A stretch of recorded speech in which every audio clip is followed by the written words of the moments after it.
سورۃ القلم۔ شروع کرتی ہوں اللہ کے نام سے جو رحمان اور رحیم ہے۔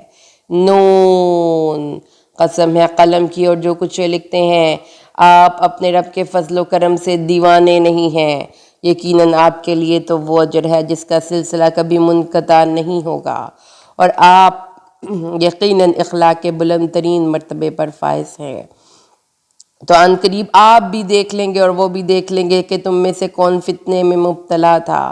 یقیناً آپ کا رب خوب جانتا ہے کون اس کے راستے سے بھٹک گیا ہے، اور وہ ان کو بھی خوب جانتا ہے جو ہدایت یافتہ ہیں۔ تو اے نبی، آپ ان کو جھٹلانے والوں کی باتوں پر دھیان نہ دیں۔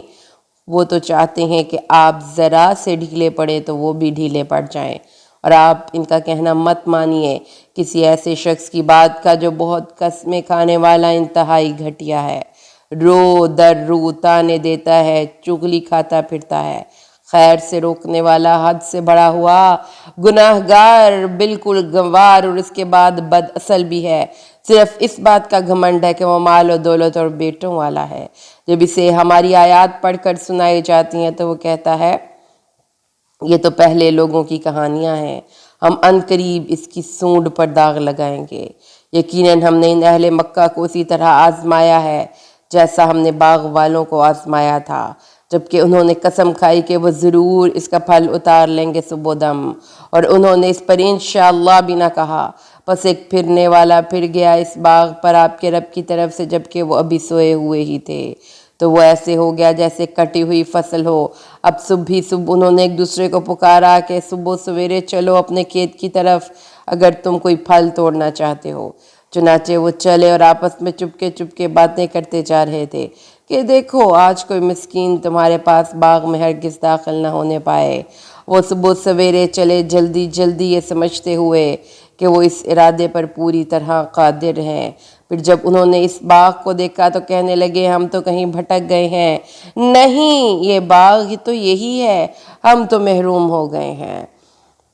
ان کے درمیان والے عقل مند نے کہا میں تمہیں کہتا نہ تھا کہ تم اپنے رب کی تسبیح کیوں نہیں کرتے؟ انہوں نے کہا واقعی تم ٹھیک کہتے ہو، ہمارا رب پاک ہے، بے شک ہم ہی ظالم تھے۔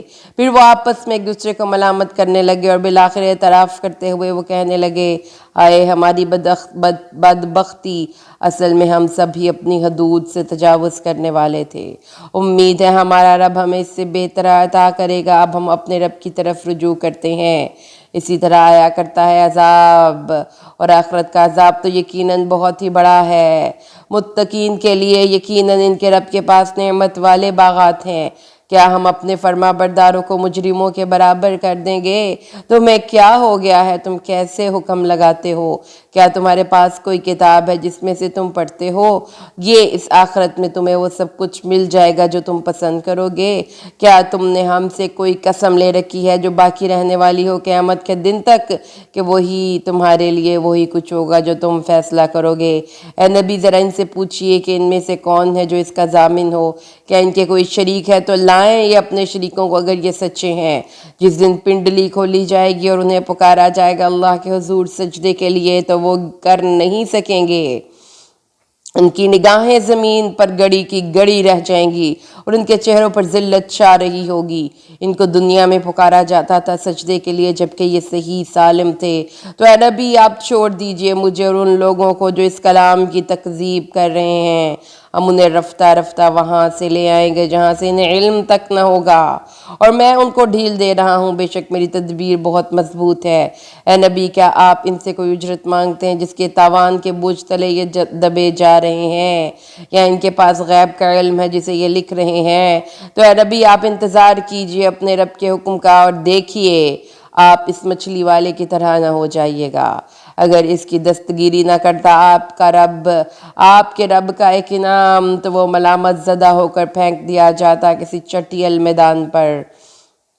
تو اس کے رب نے اس کو چن لیا، پھر اسے صالحین میں سے کر دیا، اور یہ کافر تو تلے ہوئے ہیں اس پر کہ اپنی نگاہوں کے زور سے آپ کو پھسلا دیں۔ جب وہ قرآن سنتے ہیں تو کہتے ہیں کہ یہ تو دیوانہ ہے، اور نہیں ہے مگر وہ ایک یاد دہانی تمام جہان والوں کے لیے۔